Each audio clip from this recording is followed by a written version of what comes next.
आज हम बात करेंगे पुरुषार्थ की।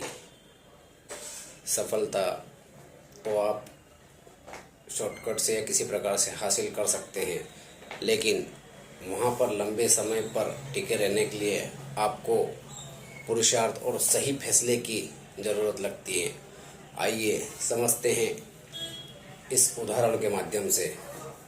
देश में एक समय ऐसा दौर था, आज से 20-25 साल पहले, एक ही नाम चलता था, अंबानी।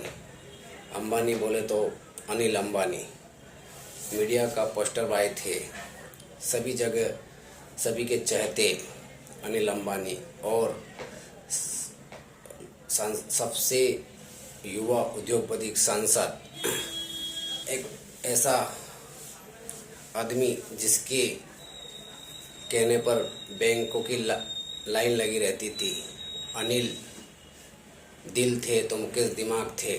लेकिन फिर एक ऐसा दौर आया, दोनों भाइयों के बीच में बंटवारा हुआ और अनिल अंबानी को टेलीकॉम, इंफ्रास्ट्रक्चर, एंटरटेनमेंट जैसी कई बड़ी कंपनियां मिली और कहा जाता था कि अनिल अंबानी आने वाले समय में बिजनेस टाइकून ऑफ इंडिया होंगे।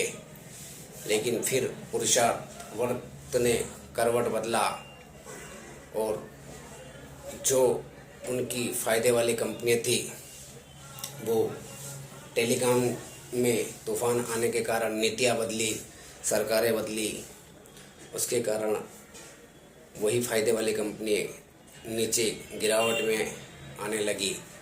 और उनको सही सलाहकार भी सलाह देते तो उनको छोटी मानसिकता कहकर या आलोचनात्मक बात कहकर उस पर अमल नहीं कर देते। इसी कारण से उनकी कंपनी निरंतर गिरावट में आती गई और वह कर्जदार हो गए। एक समय तो उन्हें कोर्ट के सामने कहना पड़ा कि मेरा नेटवर्थ जीरो है।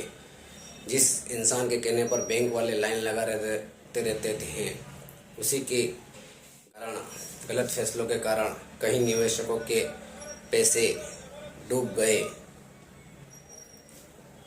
अनिल अंबानी धोखेबाज नहीं थे, गलत नहीं थे, उनकी सोच विज़न गलत नहीं थी, बस उनके कुछ फैसले गलत थे। या इसको यूँ भी समझ सकते हैं कि पुरुषार्थ प्रारब्ध जब करवट लेता है तो अच्छे फैसले लेने वाला इंसान भी गलत डिसीजन लेने लग जाता है।